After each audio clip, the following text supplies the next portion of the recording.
All right, guys, it's the CUBIST MTG here, and we are going to start off today with grid drafting. We posted a video yesterday. I'll put a link up in the corner just to kind of briefly go over it. What it is a two-player draft format. I really enjoy this because I don't play with a ton of people. Getting people together for an 8-player draft is hard no matter where you are, unless you have a regular gaming group that meets up like after every FNM or something like that. So grid drafting is a great alternative because it takes 2 people, or it's very easy to solo play like I'm going to do today. So what that entails is we have our powered vintage cube, about 700 cards. Shuffle that up, make 18 random packs of 9 cards, and we put them out in a grid format and pick them. If you want some quick overview, check out the last video. Otherwise, we're just going to dive right in today, and we're going to start with pack 1 right here for you. So I'm going to play on the left, and then I'm going to have a pretend opponent on the right that we're just going to call Urza. How this goes over one more time for you here is we flip over our 9 cards out of the pack in a grid-like format. And you always want to do this in the same way to keep things fair. You can also, if you're doing this with real packs, you might want to shuffle the pack first and then deal them out like this. But what you do is you can pick any row. Whoever's first gets those 3 cards in the row, and then the other person gets another row, or you can do a column. So right here, right off the bat, a couple of cards that I really like. I love Faithless Looting. It's kind of like a 2-for-1 because you get the flashback. Avacyn's Pilgrim is very good. Collective Brutality can be good if we go into some kind of reanimator. It also has some disruption. We got some good white over on the side here, which isn't horrible, but if I'm going to go first here, I believe what I'm going to pick is this middle row down here for Avacyn, in case we want to go green.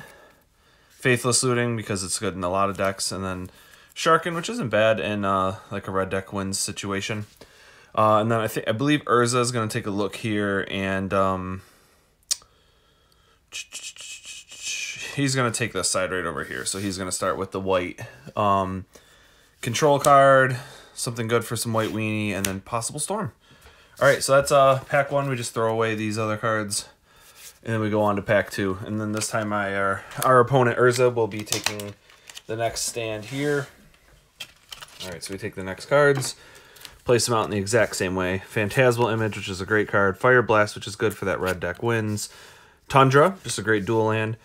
Powder Keg, good control card. Tattermong, which is good for red deck wins.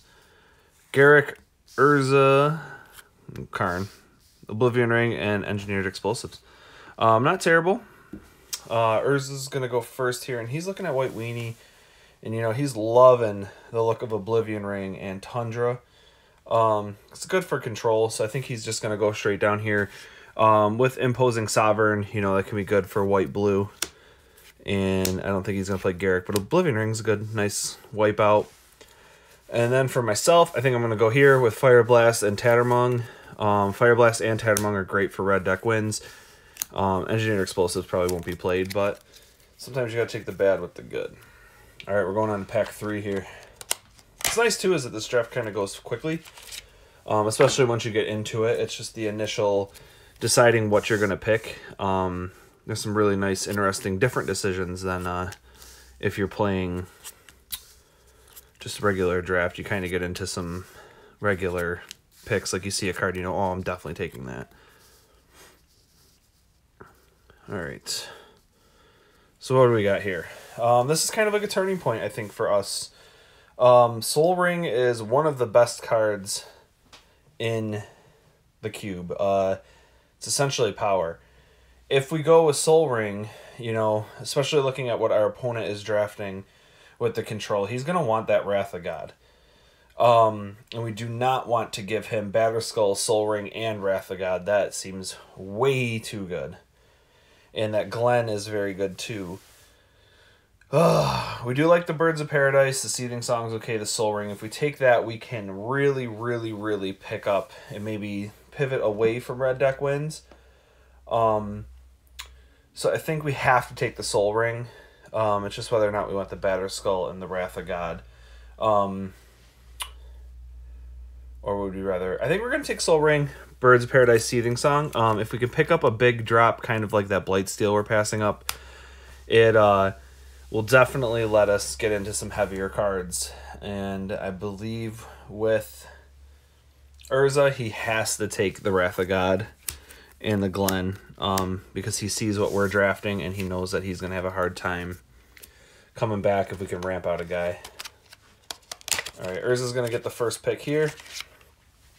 Going on to pack 4.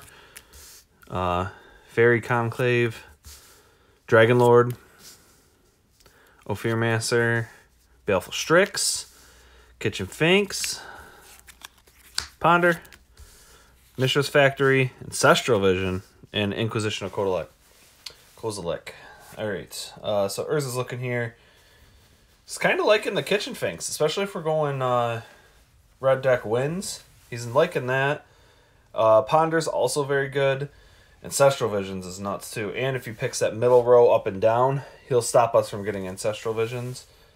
Or, I mean, stop us from getting the Dragon Lord, which is probably a good choice here. So I believe he's going to go for the up-down right in the middle.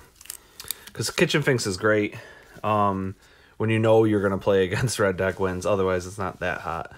And for us, nothing really good here. This is actually a very hard pick for us. Probably wouldn't be playing black too hard. We really want to ramp in. Mishra's Factory's okay. I think I'd rather have a Mood Vault. But we really don't have a great pick here. I guess we'll just go with the Mishra's Factory because it's the only playable in the deck that we're currently drafting. But, you know, that was a hard choice. That wasn't always easy. But we'll go on to the next pack, and hopefully we'll crack something that we really need. All right. Avacyn, the bad one. Bonfire. Hellrider.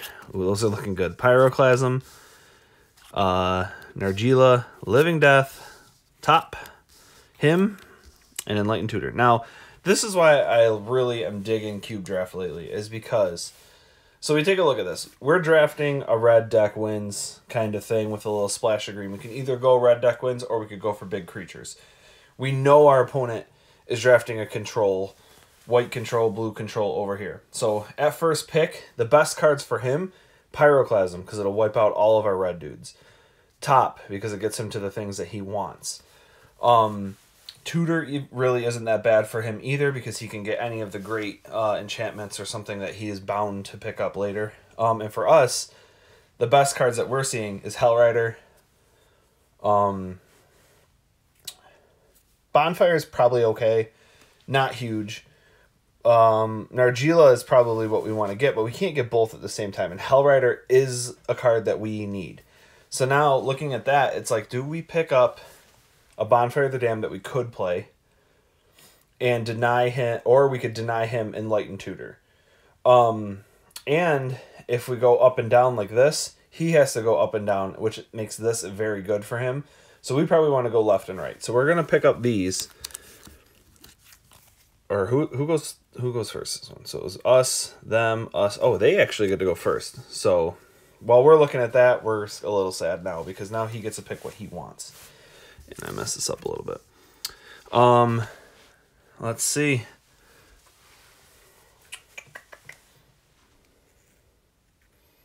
They're probably going with Sensei's Divining Top and Enlightened Tutor at the bottom, which is fantastic. Are they doing that? Are they going Pyroclasm? Oh, see, this is the interesting choices because you always have to look at different things. I think they actually are going with Pyroclasm and Sensei. They're liking that. They're liking the top. They're liking the Pyroclasm, seeing what we're drafting. And then we're gonna go with Hellrider, Living Death, and Enlightened Tutor, even though it's not the greatest for us. But that's okay. See, that's really the down look of it, is that there was, if we would have went first, we would have had probably a better pick. But since we had to go second, we don't get as good of a pick, and they get a couple of cards that really, really strengthen their deck. All right, next pack. We're picking first. We got Thoughtseize, Tez, Oath of Druids, which is interesting. Thalia, Ancient Grudge, Monastery Swiftsphere, Temple Garden, Search for Tomorrow, and Heartbeat. Okay, for us, this is kind of the make or break. Well, not really, because we could take this up and down right here, be okay with Heartbeat, love the Swiftsphere, Oath of Druids could be played. When we do that, however, we give them Thoughtseize and Thalia, which is tough, but we have to do it this way. We need this Swiftsphere, and Oath of Druids and Heartbeat is too strong to pass up. And they are definitely very happy with getting Thalia, Thoughtseize, and the Temple Garden they're okay about. They're probably not going to be playing much white, but having those options is always great, especially in grid drafting. So we're going to start with the next pack. As you can see, this kind of goes by pretty quick. I'm making decisions for 2 people, and I'm still cruising right along.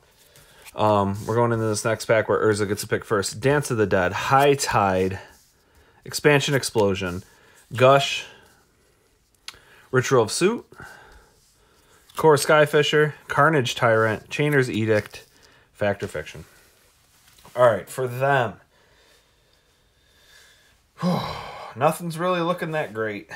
Ritual of Suit is probably the best card to board wiper. As much as they want, they're going to have white for sure. Splash a little red, maybe hit black, because Chainer's Edict is pretty good too. So they're going to pick this middle row. High Tide's kind of a drop for them, but that's okay. And then us, we are probably going to need that Carnage Tyrant. There's nothing else. The other side, Expansion Explosion is nothing for us. Skyfisher is unplayable. Fact or Fiction, we're not playing blue, but we're going for the Carnage Tyrant. You know, picking up that big drop with our Soul Ring and Oath of Druids is going to be huge for us. So we're not too mad about that, but we know they have a couple board clears now. So we got to watch out for that too. All right, next pack. We're going to snag out here. And we get the first pick. Wild Mongrel, great card. Pyretic Ritual, Deep Shadow, Hangerback, Tajik, Prowler, Chandra, Jace, and Stoneforge Mystic. All right. Did we take that Batter Skull? I don't think we did. That's the other thing you got to remember, too, is that there's good combos. So when you see good combo cards, you got to remember those. I think our only pick here, I wouldn't say only, but Kessig Prowler is good. We're not probably playing Tajik. Chandra is very good. Especially when you know what you're playing against. If you know that your other person is stacked with fast ram cards, you know you're going to play a slower game. So I think we're going to take Wild Mongrel and Chandra. Chandra will be close to our finisher. And here, I don't think they have a great pick. I think they're going to go with the middle just to snag the Jace. But everything else is kind of weak for them. That's just not what they're looking for. All right. Now they're going to be first pick over here. Getting down there. We don't have too many packs left to go. Gideon. Mooly Dooley. Consecrated Sphinx. That's a huge card. Hydra. Inferno. Rabblemaster. Memory Jar. Crater Hoove. That's a huge card too. And Dark Ritual. All right. This is a very interesting pack. As far as Urza, what he's looking at, I think he's looking at Memory Jar. He doesn't want to give us the draw 7, but drawing 7 when you're a control deck is huge. But Consecrated Sphinx, I think, is the card that they really, really, really want. Picking up a Gideon isn't too bad. It also denies us from getting like this middle, which is probably something we really want. So they're going to go from left to right top here, snag the Consecrated. And then for us, oh, this is a tough pick. I think we want the Crater Hoove, and the Memory Jar isn't too bad either. So we're going to pick this bottom one here and hope for the best. All right, we're going to get first pick over here. Moving on, what do we got? 3, 4. Got 9 packs left, so we're half done. Looking pretty good.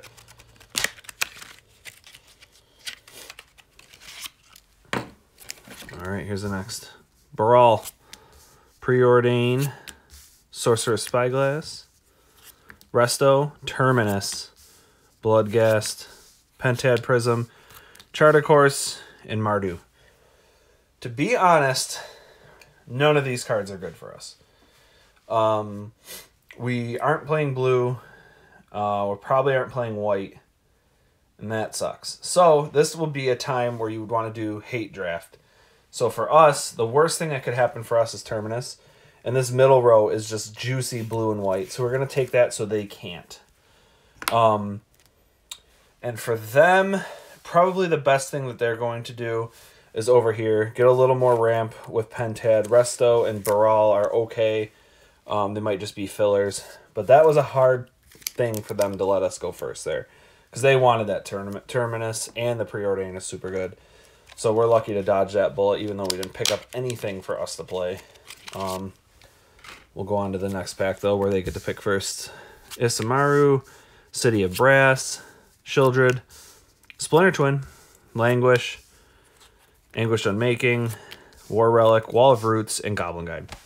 All right, this is interesting because they just picked up a Resto Angel, so taking a Splinter Twin might be okay.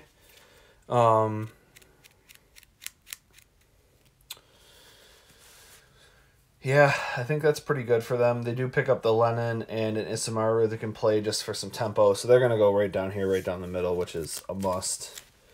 And for us, we want that Goblin Guide bad. I wish we could have went left or right here, but we're going to go Goblin Guide and Shieldred, even though Shieldred probably won't be played. But the Goblin Guide is just too good not to take. It's probably one of the best red cards. And we get first pick next round, so hopefully we can snag some really good red here. Kodama's Reach, Undiscovered Paradise, Bolus, Duretti, Conalcade, Nalar, Magus, Compulsive Research, and Teferi. So if we're looking at this, they want that Celestial. That's huge for them. It's right on color, everything that they're looking for. Compulsive Research is good too. So we need to go left or right. And for us, I don't think there is anything that is super, super good here. Probably this middle would be where we want to be, unless we wanted to go Kodama's Reach. But that land is so bad. But the Reach is good. We don't want to tempt giving them something amazing.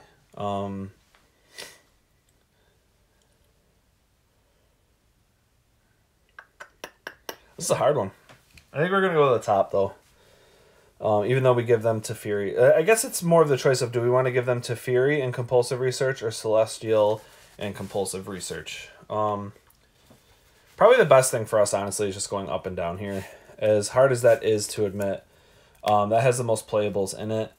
And then for them, they're just going to take this middle because it's huge for them. But I think that's a lesser of two evils because we get something probably playable. Magus of the Moon is a good counter for Celestial too, so not terrible there. Next pack here. Coming down, we only got 5 after this one. Here we go. Gisela, Corpse Dance, Will, Elspeth, Jeweled Amulet, Port, Bargain, Shriekmaw, Polluted Delta. Alright,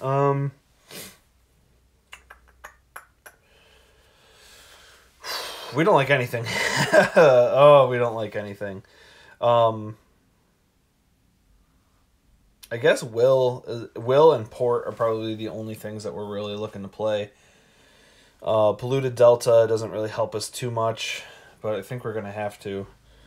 Although we do give them else. If we go here, we give them this, which is rough for us. So do we want Port? I think we're just going to go through here, right through the middle. Or, oh, they get to pick first. Shit. All right, they're going to pick this then, because this is huge for them. See, that's the only hard part about playing solos. You got to remember who's going first, and then we'll take Port and Will. These are interesting decisions in my mind. There's no right answers to any of these, but you can see where the interesting choices are, where it's like sometimes you have to pick the lessers of two evils. We're hoping to get some more red. We're kind of not in a great place. That sneak attack might put us there. Balance, Vampiric Tutor, Snake, Miscalc, Palancron, Upheaval, Field of Ruin, Mystical Tutor. Now, see, this is exactly what I was just saying, is that we have very interesting choices. We really want Sneak Attack. It's probably the only playable card. The question then is, if we take Sneak Attack up and down to take the upheaval, they're going to get Mystical Tutor and Paleocrone and Vampiric Tutor, which are 3 huge cards. So if we go left or right, we get their balance, but they can go Upheaval, Mystical Tutor, or Paleocrone, Miscalculation, Snake, which is tough to let them have that. But I think our best bet is up here. We're going to live up here.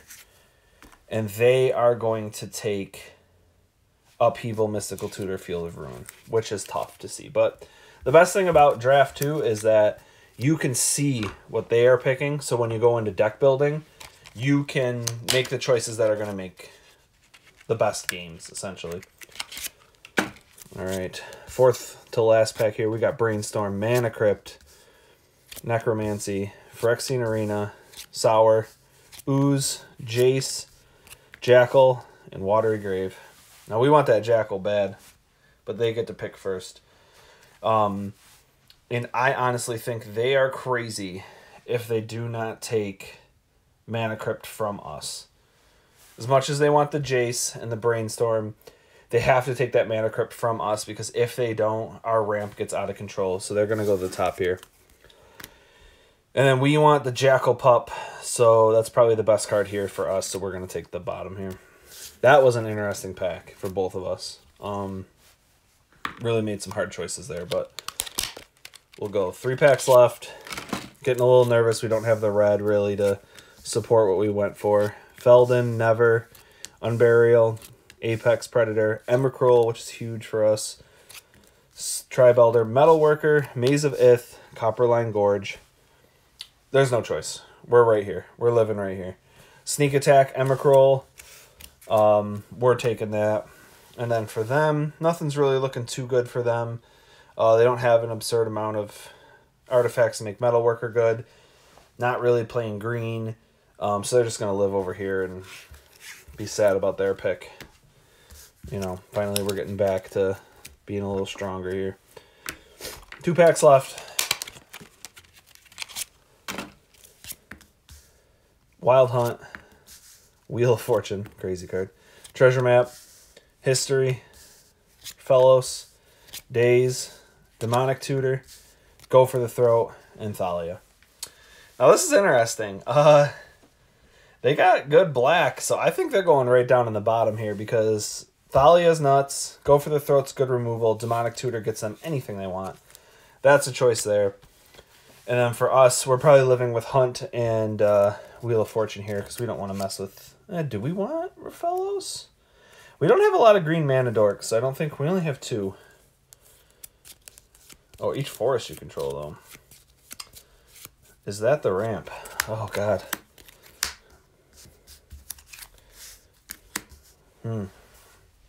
Rafellos and Days. Is Rafellos better than Wheel of Fortune? I don't think so. I think we're still going with our first original choice, even though I threw him back down. All right. Last pack. We really need some red here, even though I feel like we're more of like a Sneak Attack, Oath of Druids kind of racking. But we get first pick here. Chain Lightning. That's pretty sweet. Mind's Desire. That's nuts. Kiki-Jiki. Oh, we cannot let them have that Kiki-Jiki. Mana Drain, Boros Cygnus. Oh, our first piece of power there, too, with the Ruby. All right, so this is a very, very interesting pack. They have Restoration Angel, so they cannot have Kiki-Jiki. So that rules out here, here, here, and here, even though this is mostly going to be a hate here, because we cannot let them have Mana Drain. We cannot let them have Kiki-Jiki, so we have to take this middle. We have to. There's no question about it. We will probably not be playing Mana Drain, even though that's probably the best card in this pack. We just can't let them have it. And for them, they're looking at Bitter Blossom saying thank you. They're looking at Mox Ruby. They're saying thank you. And Mind's Desire, if they want to get a little crazy, sure. Okay, so that is the draft there. As you can see, pretty quick. We made it through in about 24 minutes, so, you know, not bad. For the 2-player, but tomorrow we're going to be uploading the video where I'm going to take the time to make the decks, and then we're just going to go through the decks, talk about them, And then we're going to play a best of 3, see who wins, and that'll be it. But thank you guys for watching. Please subscribe. If you want to jump over to Reddit, on the MTG Cube page, we are giving away a Polluted Delta once we reach 125 subscribers. So please subscribe, jump over there, and we will catch you tomorrow for a couple of these games with our grid draft. Thanks, guys.